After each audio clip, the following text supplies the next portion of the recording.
चलिए आज हम लोगों का पीपी पीसीएस मेंस में GS1 को हम लोग कंटिन्यू किए हुए हैं, जिसमें से आप GS1 का टॉपिक जो है 1 आप पढ़ रहे हैं। टॉपिक 1 में आप जानते हैं कला एवं संस्कृति है। उसमें अगर आप सिलेबस का कोई बारे में जानते हो तो आप ये जान सकते हैं कि प्राचीन से लेकर आधुनिक काल तक की बात की गई है। प्राचीन से लेकर आधुनिक काल तक के कला संस्कृति कला के जो प्रारूप हैं उसमें सबका आपको अध्ययन करना है। लेकिन अगर देखें तो GS1 में एक टॉपिक है 5, जिसे आप क्या कहते हैं, सांस्कृतिक विशेषताएं, है ना। संस्कृति की जब विशेषताओं पर बात की जाती है तो आपका टॉपिक 1 के साथ टॉपिक 5 भी क्लियर हो जाती है, जिसको हम क्लियर कर चुके हैं। उसकी विशेषताओं को, सांस्कृतिक विशेषताएं हम बता चुके हैं आपको। आज हम कहाँ हैं, हमारा सवाल है क्या, उसी के अंतर्गत हम देखते हैं क्या सांस्कृतिक विविधता को चुनौतियां। जो भारतीय संस्कृति है उसके समक्ष कौन सी चुनौतियां वर्तमान में आ रही हैं, ऐसा सवाल आपसे मेन से पूछा जा सकता है। टॉपिक 1 से 1 से 2 सवाल आता रहता है। अगर आप पूर्व के प्रश्न पत्रों का मूल्यांकन करेंगे तो मेरी बातों को आप बखूबी समझ जाएंगे। जैसे सांस्कृतिक विविधता को चुनौतियां देने वाले अगर मूल कारण कहीं हैं तो क्षेत्रवाद है ना, क्या है, संप्रदायवाद, भाषावाद और अतिराष्ट्रवाद। ये 4 ऐसे हैं जो किसे चुनौती दे रहे हैं, भारतीय संस्कृति को, यानी क्या कर रहे हैं, खंड खंड कर दे रहे हैं। फिर भी भारतीय संस्कृति में इतनी प्राचीनता है कि वह नष्ट नहीं हो रही है। हाँ, जरूर वो बदलती जा रही है, उसके प्रारूप बदलते जा रहे हैं। हम इनमें सांस्कृतिक विविधता को चुनौती देने वाले इन 4 जो आपके शीर्षक मिल रहे हैं आपको, क्षेत्रवाद, संप्रदायवाद, भाषावाद, अतिराष्ट्रवाद। आपसे सवाल अगर ये किया जाता है कि क्षेत्रवाद किस सीमा तक भारतीय सांस्कृतिक विविधता को चुनौती दे रहा है, संक्षिप्त विवेचना कीजिए। एक सवाल ऐसे सीधे बन सकता है। दूसरा क्या, संप्रदायवाद कहाँ तक भारतीय संस्कृति की विविधता को चुनौती दे रहा है। दूसरा सवाल, ऐसे सेम आप भाषावाद को ला सकते हैं, अतिराष्ट्रवाद को ला सकते हैं। ये चारों एक साथ हो सकते हैं। कैसे, क्षेत्रवाद, संप्रदायवाद, भाषावाद और अतिराष्ट्रवाद भारतीय संस्कृति की विविधता को चुनौतियां प्रदान कर रहे हैं। क्या यह तथ्य सत्य है, असत्य है, इसकी जांच कीजिए या इसकी समीक्षा प्रस्तुत कीजिए। कैसे करके सवाल जैसे भी घुमाना चाहेगा वैसे आपसे किसी सिंगल को पूछ सकता है, संप्रदायवाद को पूछ सकता है, अलग से भी एक एक करके पूछ सकता है। एक खास बात और यहाँ है, अगर आप थोड़ी सी बातों को समझिए तो आपको एक सवाल और यहाँ मिल सकता है। क्या, क्षेत्रवाद और संप्रदायवाद जो GS1 आपका है, इसमें जो टॉपिक 9 है आप देखेंगे उसमें ये दिया गया है। और क्षेत्रवाद संप्रदायवाद से अगर आप प्रीवियस ईयर मेंस के पेपर का अवलोकन किए हो पहले, तो आप इस बात को जान सकते हैं कि क्षेत्रवाद संप्रदायवाद पे कई सवाल बार बार पूछे गए हैं। अभी हाल ही में 2023 में जो PCS मेंस का एग्जाम संपन्न हुआ, वहाँ सीधा सवाल है कि भारत के विकास में क्षेत्रवाद क्या एक बाधा है, ऐसे सवाल को रखा गया। इसके पहले पूछा गया, संप्रदायवाद बार बार पूछा जाता है। तो जब आप चूंकि एग्जाम अगर देखा जाए PCS 2024 का जो मेंस का एग्जाम आपका है, थोड़ा सा अगर आप सो रहे हो तो जाग जाइएगा। अगर आपको लग रहा है कि अभी प्री का एग्जाम बहुत दूर है तो आप जागिएगा। प्री का एग्जाम जुलाई में होने वाला है, यानी ये कब होगा, 15 जुलाई के पहले हो जाएगा, क्योंकि कहा गया सेकंड वीक में होगा एग्जाम। अब आप सोचिए अगर आप प्री में पढ़ रहे हो तो मेंस कब पढ़ोगे, ये प्रॉब्लम है। इसका मेंस कब होना है, नवंबर में होना है। यदि आप इसके सिलेबस को नहीं कवर कर सकते हैं तो नवंबर में जो 700 से 800 सीटें PCS में हैं, जो एक जानकारी मिली है उसके अनुसार, मैं नहीं कह सकता हूं कि हाँ इतनी सीटें हैं, लेकिन जो जानकारियां निकल के आ रही हैं उनसे पता लग रहा है कि नहीं, इस बार बड़ी सीटें हैं, लगभग 700 प्लस सीटें PCS में हैं। आप मेंस नहीं पढ़े हैं तो क्या 15 जुलाई के बाद आप मेंस पढ़ने चलेंगे? आप कुछ भी नहीं कर सकते हैं। आपके पास रियल में अगर देखा जाए तो मेंस पढ़ने का समय यही है, और वो समय मार्च, अप्रैल और मई का है। बस अप्रैल और मई में ही आप पढ़ सकते हैं। अगर मेरे अनुसार देखा जाए तो 15 मई के बाद आप मेंस को नहीं पढ़ सकते हैं, नहीं तो आप फेल हो जाएंगे, प्री नहीं पास होंगे, प्री का बैरियर आप तोड़ नहीं पाएंगे। तो यानी कि आप 2024 से मरहूम होने वाले हैं। जो लोग सो रहे हो, जो मेंस नहीं पढ़ रहे हैं, वो स्टाम्प पेपर खरीद लें और मेरे पास चले आए अयोध्या नाका, मैं लिखने को तैयार हूँ, सिलेक्शन उनको नहीं मिलना है। बहुत सीधी चीज़ है। जो मेंस को अगर नहीं पढ़ रहा है इन 2 महीनों में, 40 दिनों में, मेरे अनुसार 40 से 50 दिन फुली मेंस ओरिएंटेड होना चाहिए। जो इन सब चीज़ों पे काम नहीं कर रहा उसे नहीं पास हो रहा है, वो नहीं पास कर सकता है। कुछ भी वो हवा में रहे, बात दूसरी होती कि हाँ हम पीसीएस दे रहे हैं, हम हो जाएंगे। फिर वो कहता है चलो नहीं होगा 2025 में हो जाएंगे। तुम्हारे लिए 25 भी मुश्किल होगा, 25 भी नहीं होगा, 26 भी नहीं होगा, 27 भी नहीं होगा, तब तक रिटायर हो जाओगे, 27 तक खत्म। मतलब मेरा ये है कि आप जब भी इसमें मेंस अगर पढ़ रहे हैं, अच्छा पढ़ने का तरीका आपके पास क्या होना चाहिए, जब आप पढ़ रहे हैं मेंस को तो ये समझिए कि जो टॉपिक आगे उससे कनेक्ट हो रही है उसे आप जोड़ के पढ़िए। और हम इसीलिए ऐसा किए हुए हैं कि जब हम सांस्कृतिक विविधता की चुनौतियों उसके समझ जो चुनौती है उसे हम पढ़ रहे हैं तो हम देखें कि जहाँ क्षेत्रवाद और संप्रदायवाद दोनों चुनौती किसके लिए हैं, भारतीय सांस्कृतिक विविधता को चुनौती है। तो इसके अगर उसे हम पढ़ रहे हैं तो हम टॉपिक 9 को भी कनेक्ट कर लेते हैं, यानी हम क्षेत्रवाद को थोड़ा विस्तार करके उसका अध्ययन कर लें यहीं पर कि आगे हम बच जाएं, क्योंकि बहुत ही महत्वपूर्ण सवाल है। और क्षेत्रवाद की वजह से ही अगर देखा जाए तो आजकल भारत की जो अखंडता या प्रभुता है उसको बार बार खतरा उत्पन्न होता रहता है, क्योंकि यह एक लगाव है, एक भावना है। अब कैसे, अगर हमें इससे फॉर्मेट करना हो, क्योंकि हमने क्षेत्रवाद को यहाँ पहले रखा कि हम एक एक करके पहले क्षेत्रवाद फिर संप्रदायवाद, क्षेत्रवाद पे जितने सवाल टॉपिक 9 में जाके बन सकते हैं वहां से इससे कनेक्ट होकर जो बन सकते हैं यहाँ की बातें भी हम करेंगे।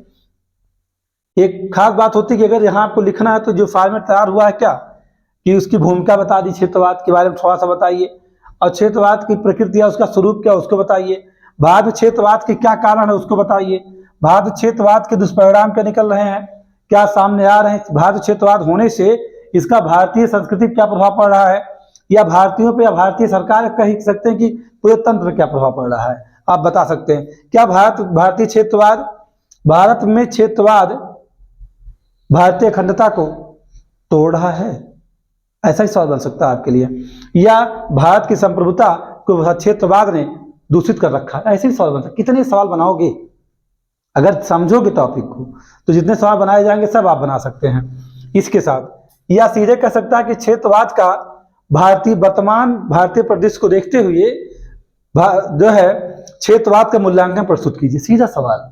यानी यहाँ भी एक क्वेश्चन क्षेत्रवाद के साथ कनेक्ट है। और यहाँ पर दुष्परिणाम प्रभाव और क्षेत्रवाद का कारण क्या, राजनीतिक कारण है, आर्थिक कारण है, सांस्कृतिक कारण है, वो कौन से ऐसे कारण है, क्या भाषा उसके लिए कोई कारण है क्या जो क्षेत्रवाद को पनपा रही, क्या ऐसा है। यानी कि यहाँ कम से कम आपके पास 4 से 5 क्वेश्चन है। तो अब आप समझ सकते हैं कि क्षेत्रवाद छोटा सा नहीं है। जब आप यूनिवर्सिटी में पढ़ते हैं तो किसी एक टॉपिक को पढ़ के आप निकल जाते हैं और आप कहते हैं कि हम 90% पा जाएंगे, या 90% नहीं चाहिए, यहाँ 38% चाहिए, 38% पाओगे एसडीएम बन जाओगे। ये सीधी सी बात है, इससे नंबर नहीं चाहिए। आप 100 नंबर भी अगर इससे निकाल लेते हैं तो समझिए कि आप एसडीएम बनने कगार पे खड़े हैं। 100 नंबर 200 में से 100 नंबर, यानी एक पेपर में 50% नंबर अगर आप पा जा रहे हैं कोई समस्या नहीं। ग्रांड टोटल की बात करोगे तो 40-42% पाने वाला एसडीएम बन जाता है। ये है स्थिति। तो यदि आप नहीं पढ़ रहे हैं मेंस इस समय, तो आप आराम से आइए अयोध्या में और माला जपिए, सबसे अच्छा है। आप कहीं के भी रहने वाले हों, इसमें सबसे अच्छा स्थल कहाँ, अयोध्या में। जैसे आप मेंस नहीं पढ़ रहे हैं तो माला लेके तैयारी कर लीजिए अपना अयोध्या आने के लिए, क्योंकि यहाँ बिना पूंजी के व्यवसाय भी हो रहा है आजकल, है ना। माला खरीदिए, 10 का 20 बेच के निकल लीजिए और एसडीएम बनने का सपना छोड़ दीजिए। चलिए आइए, क्षेत्रवाद की बात है, क्योंकि हम भी क्षेत्रवाद पढ़ा रहे हैं तो क्षेत्रवाद की बात कर रहे हैं। क्योंकि अयोध्यावासी जितने हैं, जो अयोध्या में है, वो क्या कहते हैं, अयोध्यावासी हैं, वो बाकी लोग नरकवासी हैं, ऐसा उनका मानना है अयोध्या के लोगों का। तो ये क्षेत्रवाद ही पनप रहा है। जो बातें हो रही हैं बहुत व्यवहारिक बातें हैं ये, है ना। जितना अयोध्या के लोग कहते हैं कि बाकी नरकवासी हैं दुनिया में, अयोध्यावासी हम अयोध्या वाले हैं, ऐसा लिखते लोग, अयोध्या वाले हैं। अरे अयोध्या वाले हैं तो राम जी को क्यों बाहर निकाल दिए थे भाई, यहाँ श्रीलंका को भेज दिए थे। चलिए फिलहाल वहां नहीं चलेंगे, आइए क्षेत्रवाद की बात है। अब पहले इसमें हमें क्या रखना चाहिए, अगर पूछता है क्षेत्रवाद की बातें, सीधा सवाल क्षेत्रवाद पर आपसे किया जाए तो इसका हमें भूमिका बताना चाहिए। भूमिका ये जरूरी नहीं कि जो मैं यहाँ लिख रखा हूँ भूमिका, आप उसी भूमिका को रखेंगे। आप स्वयं भी सारी बातें मेरी सुनने के बाद भूमिका बना सकते हैं, या कहीं से भी कुछ भी कहीं से कहीं कॉपी पेस्ट कर सकते हैं। हाँ, अर्थ की बात की जाए तो अर्थ जब आप लिखते हैं तो कहीं ना कहीं ये किसी की परिभाषा, चाहे लुंड वर्ग का, लिंट वर्ग का, जो एक आध लोग परिभाषा आप ला सकते हैं अगर चाहें तो, और चाहे तो ना लाएं, क्योंकि ये जो क्षेत्रवाद है यह वास्तव में GS2 का भी हिस्सा है और GS1 का भी हिस्सा है।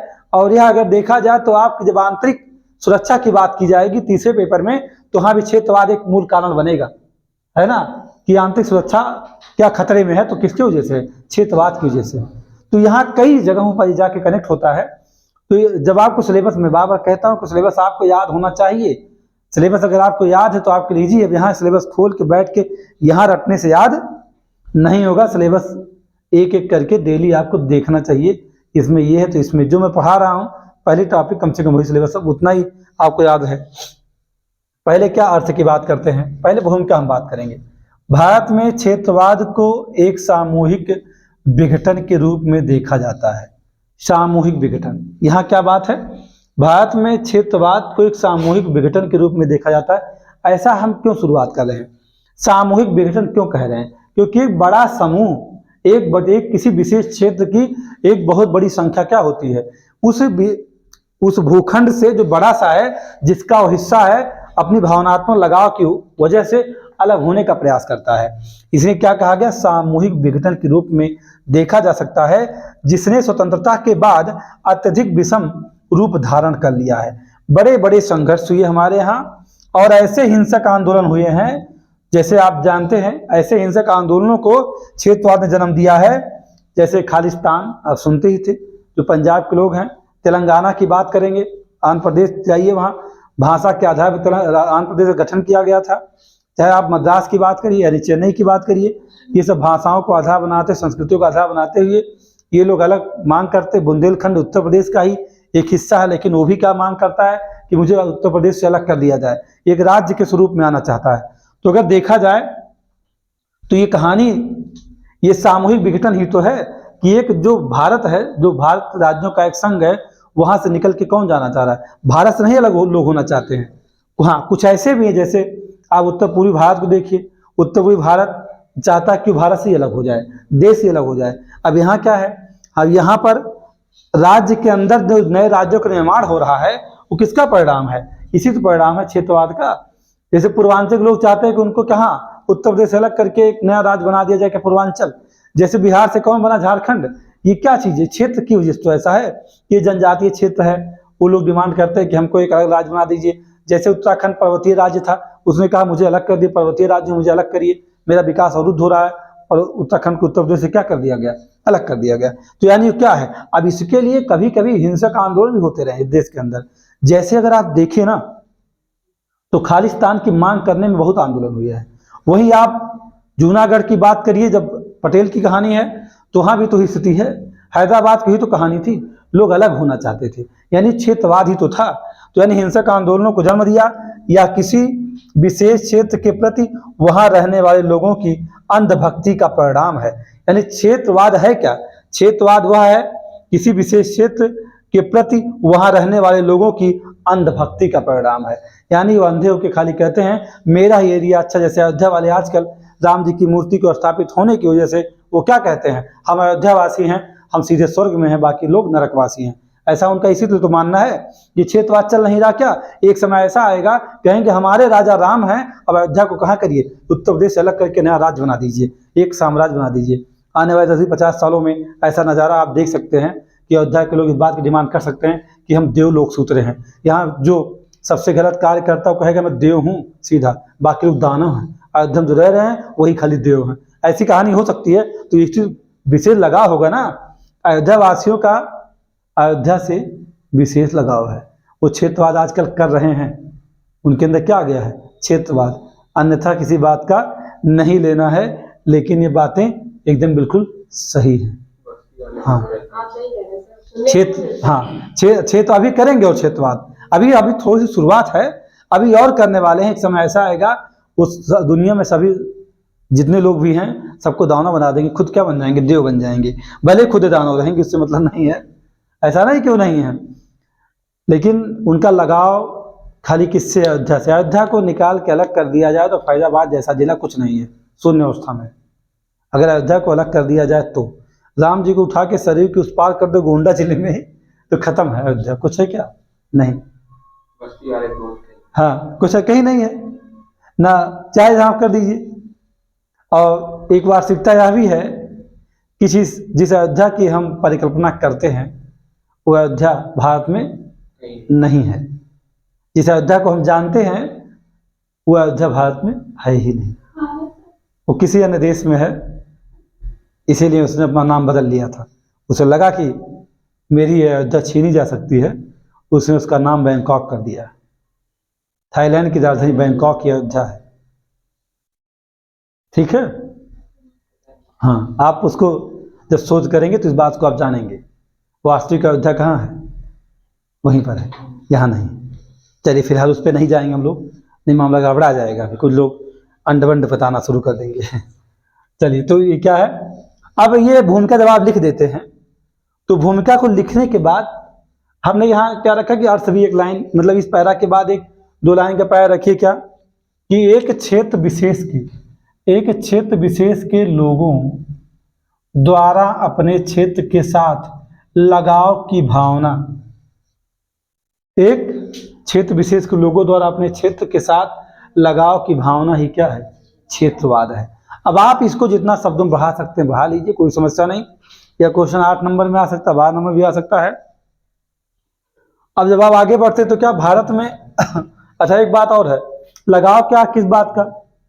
जैसे आप देखते हैं ना कि आप यहाँ जो दक्षिण भारत के लोग हैं वो उत्तर भारतीयों से क्या करते हैं? घृणा करते हैं। जैसे जो मराठे हैं, आपने इसके बारे में पढ़ा भी है, मराठी लोग उत्तर भारतीयों को पसंद नहीं करते हैं, या बिहार के लोगों को जो मद्रास के लोग पसंद नहीं करते हैं। अभी हाल ही में देखिए बहुत सारे मजदूरों का विवाद हुआ भी था, मनीष कश्यप जेल भी गए थे। आप थोड़ा सा अगर करंट को देखे होंगे तो आप बखूबी समझ सकते हैं। तो मराठी हों चाहे पूरी उत्तर पूर्वी भारत के जो असम राज्य हों, वो भी असम राज्य भी कहता है कि असम माता पहले हैं, भारत माता बाद में है। ऐसा नारा कौन देता है? वो लोग असम वाले देते रहे हैं। और महाराष्ट्र के लोग कहते हैं, ये मराठी कहते हैं महाराष्ट्र किसका है? मराठियों का है और किसी का नहीं है। अब ये सब क्या है? ये सब क्षेत्रवादी गतिविधियां ही तो हैं जो क्या कर सकती हैं, जो भारत की राष्ट्रीयता को खतरे में डालती हैं, यानी राष्ट्रीय हित की उपेक्षा करके उस क्षेत्रीय हित को महत्व देती हैं। कौन महत्व देता है? ये क्षेत्रवाद जहाँ होगा वहाँ क्षेत्रीय हित को ध्यान में रखा जाएगा, राष्ट्रीय हित को उपेक्षित कर दिया जाएगा। तो आप बहुत सारी चीज़ों का करंट से ला के कनेक्ट करके देख सकते हैं। अब हम किसकी बात करते हैं कि भारत में क्षेत्रवाद की प्रकृति और स्वरूप कैसी है ना? अगर उसे हमें जानना है तो हमें कुछ पॉइंट्स को देखना होगा। जैसे किसे प्रदेश के लिए स्वायत्तता के लिए मांग करना, प्रदेश स्वायत्तता की मांग, जैसे क्या होता है कि लोग कहते हैं कि हमें एक अलग राज्य ही दे दीजिए, यानी किसी एक अलग राज्य को पूरी तरह स्वतंत्र कर दीजिए, ऐसी मांग करते रहते हैं। जैसे देखते हैं कि क्षेत्रवाद का सबसे अधिक चुनौतीपूर्ण स्वरूप लोगों में कहाँ दिखता है? जब लोग कहते हैं, कुछ विशेष क्षेत्र के लोग कहते हैं कि हमें भारतीय संघ से ही अलग कर दो, यानी हमें भारतीय संघ से अलग कर दो, हम इसमें नहीं रहेंगे। जैसे कि हैदराबाद एक ऐसी रियासत थी जो कहती थी बार बार, क्या कहती थी कि हम भारत में नहीं रहना चाहते हैं, हमें अलग कर दो। जैसे खालिस्तानी कहते थे हमें एक अलग देश बना दो, हम नहीं रहेंगे। पंजाब में ही कहते हमें एक देश बना दो, भारत के हिस्सा नहीं रहेंगे। तो ये ऐसा क्षेत्रवाद जो कि राष्ट्रीय अखंडता को खंड खंड कर देता है। जबकि भारतीय संविधान का अनुच्छेद क्या क्या कहता है? भारत राज्यों का एक संघ है, जो कैसा है, जिसकी प्रकृति कैसी है?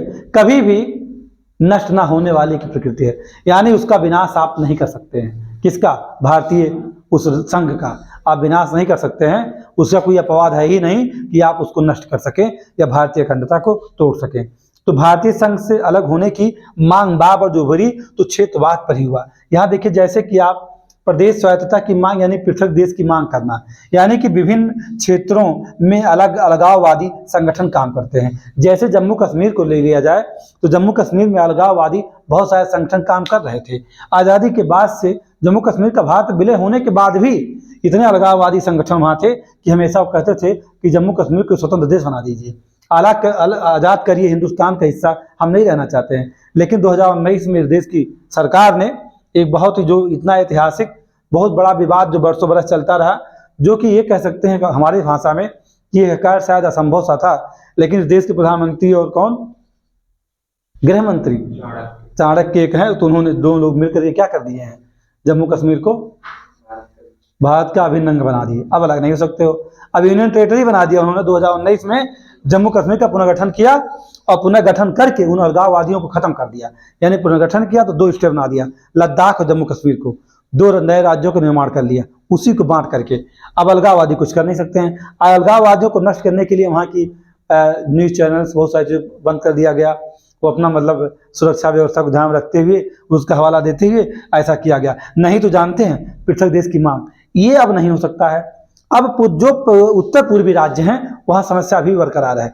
वहाँ कुछ ऐसे हिस्से हैं जो कहते हैं कि असम कहता है क्या, असम कहता है कि हमको अलग करो, हम अलग देश बनेंगे। क्यों कहता है?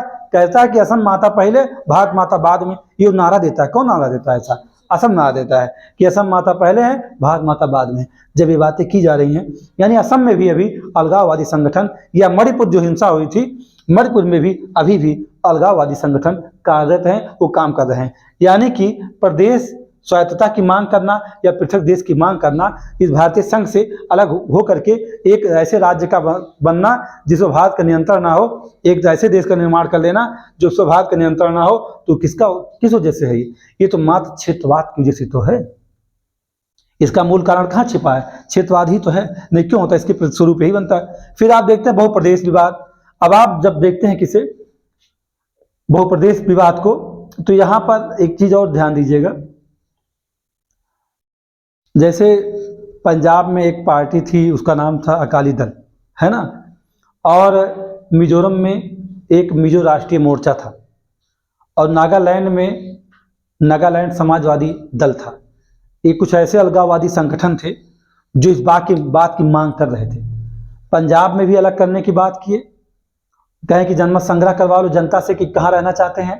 पंजाब के लोगों ने जो खालिस्तान की मांग कर रहे थे, कहते थे कि जनमत संग्रह करवा दो, उसमें जो जहाँ रहना चाहिए, जो लोग कहेंगे भारत में रहने के लिए तो भारत में रहेंगे, और जो नहीं कहेंगे वो अलग हो जाएंगे। ये वास्तविकता है। अगर भारत ने जनमत संग्रह करवा दिया होता तो पंजाब भारत से अलग हो जाएगा। जिस दिन भी जनमत संग्रह करवाया जाएगा उस दिन पंजाब भारत का हिस्सा नहीं रहेगा। लोग भारत को पसंद नहीं करते हैं, ये सही है। जब पंडित अटल बिहारी वाजपेयी इस देश के प्रधानमंत्री थे तो उनसे ये कहा गया, सलाह दिया गया, तो इन्होंने कहा कि क्यों नहीं आप जनमत संग्रह करके जम्मू कश्मीर को का निर्णय कर देते हैं, क्यों आप विवाद में उलझे हुए हैं। कारगिल का संघर्ष आप थोड़ा सा इतिहास पढ़ेंगे आप समझेंगे। तो अटल बिहारी वाजपेयी ने कहा, उन्होंने कहा कि हम जनमत संग्रह नहीं करवाएंगे। यूएनओ में जवाब देके चले आए थे, जनमत संग्रह नहीं कर। जब भारत लौट के आए तो उनसे सवाल किया गया कि महोदय आपने जनमत संग्रह को क्यों इनकार कर दिया? तो उन्होंने कहा कि जब हमारे राष्ट्र का जो एकीकरण करने वाले सरदार पटेल ने जनमत संग्रह का सहारा नहीं लिया था, तो जनमत संग्रह सहारा हम नहीं लेंगे। और जनमत संग्रह का सहारा लेकर के ऐसा कोई राज्यों का निर्माण करने का प्रावधान हमारा संविधान करता ही नहीं है, तो ऐसा हम नहीं करेंगे। तो उन्होंने कहा नहीं, कोई और बात होगी।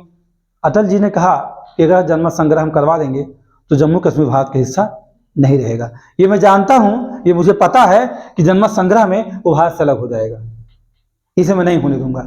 वो नहीं होने दिए तो 2019 में जब बीजेपी की सरकार आई, उसने क्या कर दिया? पुनर्गठन कर लिया, बचा लिया। जब नहीं तो निकल जाता।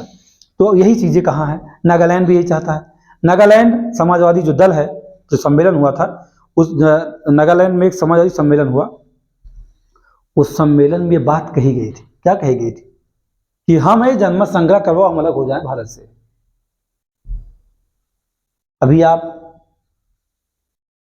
मेंस को जब GS2 को पढ़ेंगे तब और समझेंगे। अंतर्राष्ट्रीय संबंध, GS3 आंतरिक सुरक्षा, आप सब समझ जाएंगे कि कहाँ। आप तो खा करके सो रहे हैं अयोध्यावासी, आपको टेंशन नहीं, आप खा के सो रहे हैं बस।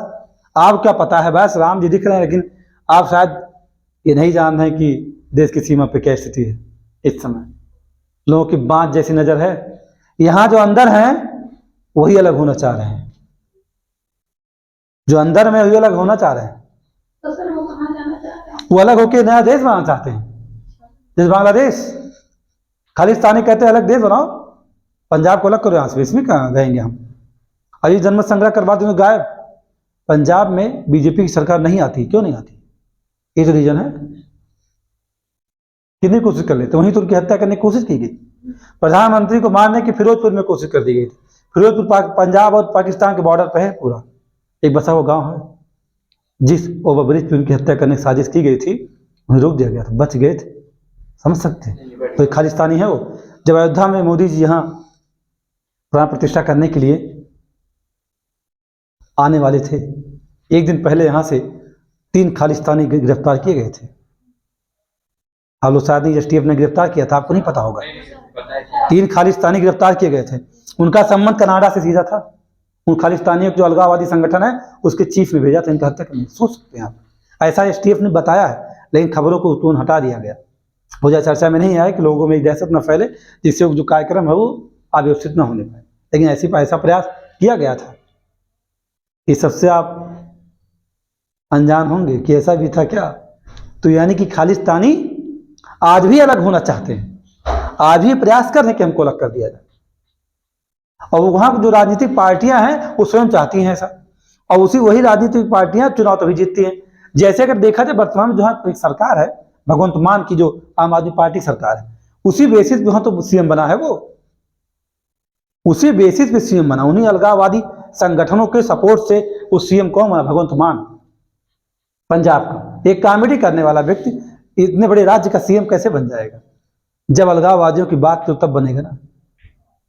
महबूबा मुफ्ती जम्मू कश्मीर सीएम बनती थी ना, उमर अब्दुल्ला, फारूक अब्दुल्ला सीएम बनते थे अलगाववादी सपोर्ट से। अलगाववादी कहते थे उनसे कि आपकी बातें हम मानेंगे, रखेंगे कहाँ? सदन में, और हम अलग करवाएंगे। तो क्या होता था? आप चाहे जो करो। दुनिया में सबसे ज्यादा नशीले पदार्थ का सेवन करने वाला राज्य कौन है? पंजाब। और कुछ हो ना है, उसमें हरियाणा को ग्रसित कर लिया उसने। पंजाब में ग्रास कर रहा धीरे धीरे। हरियाणा में जितने खिलाड़ी वही तो नशे की दवा ले रहे हैं, सब ले रहे हैं, डोपामाइन खा रहे हैं, मर रहे हैं सब खा के डोपामाइन। तो बचेंगे थोड़ा ना वो। तो ये क्षेत्रवाद, ये जो पहला, इसमें कितना मैं बता दूं आपको, करंट में इतनी सारी कहानियां हैं, आप इनको कनेक्ट करिए, बहुत बड़ा सा पैरा बन जाएगा। अब इतनी सी बातें मैं लिख दिया हूं, लेक्चर में बहुत सारी बातें हैं। मेरी बातों को सुन करके आप चाहें तो अपने शब्दों में बहुत सारी चीजों को कनेक्ट कर सकते हैं, लेकिन यहाँ लिखा तो कम से कम ही है ना। लिखना वहाँ कम चीज, यहाँ शब्द सीमा है, लेकिन आपको जानना बहुत सारी चीजों को होगा।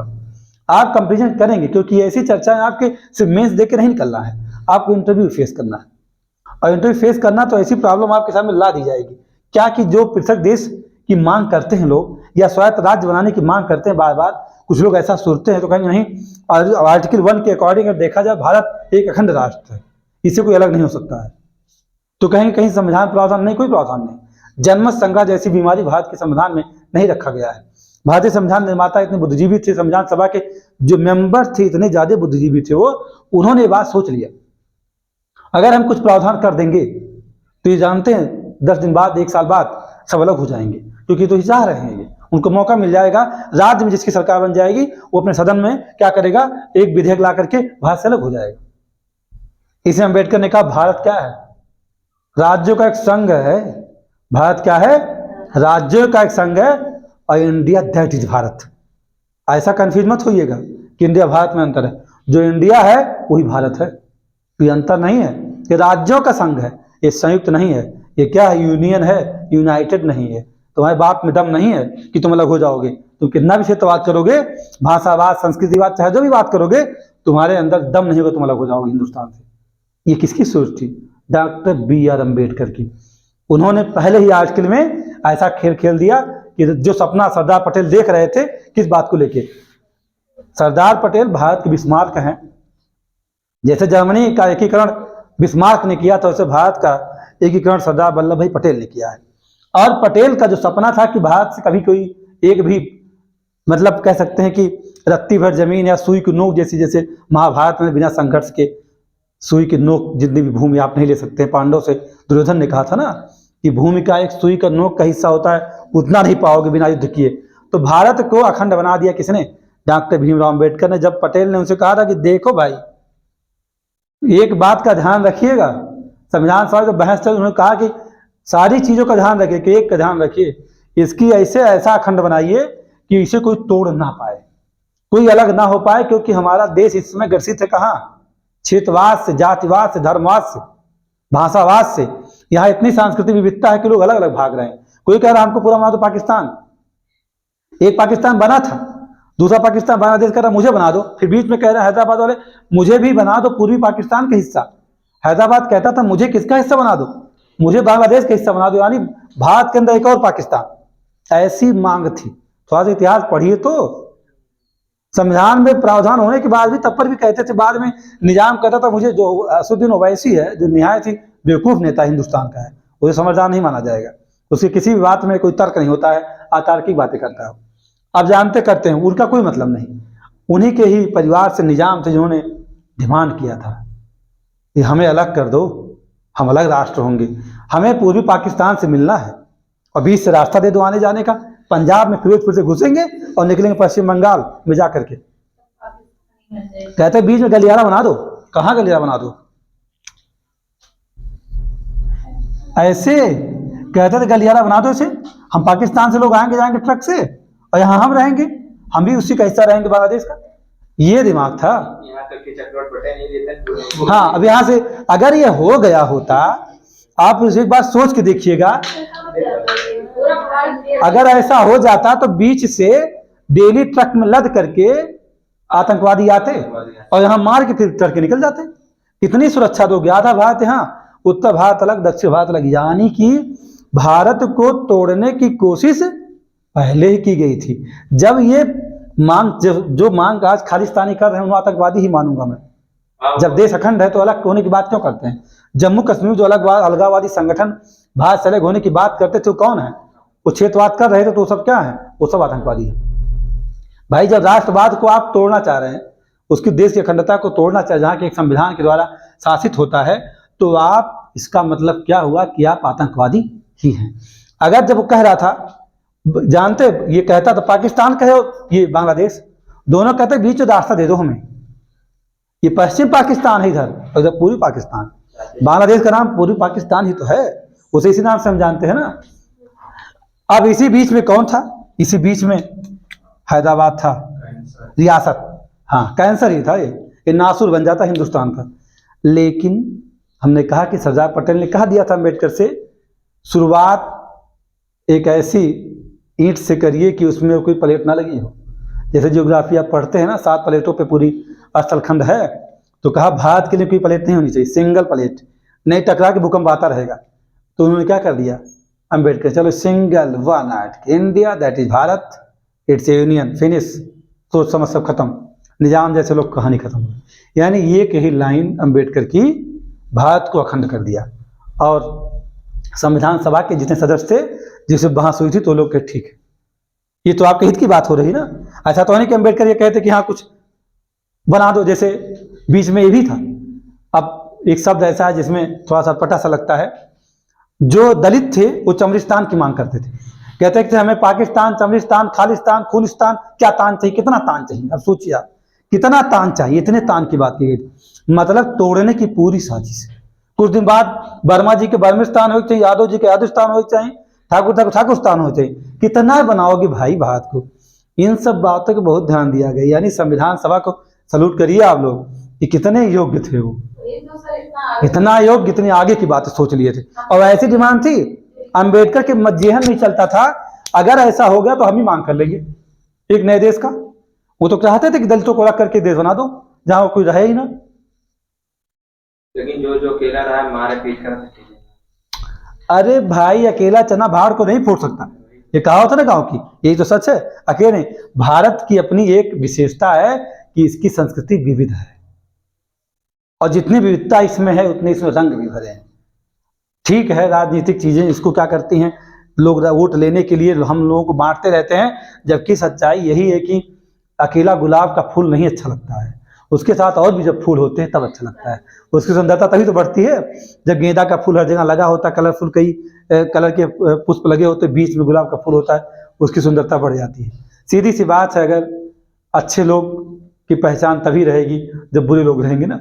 सबको एक साथ होना चाहिए।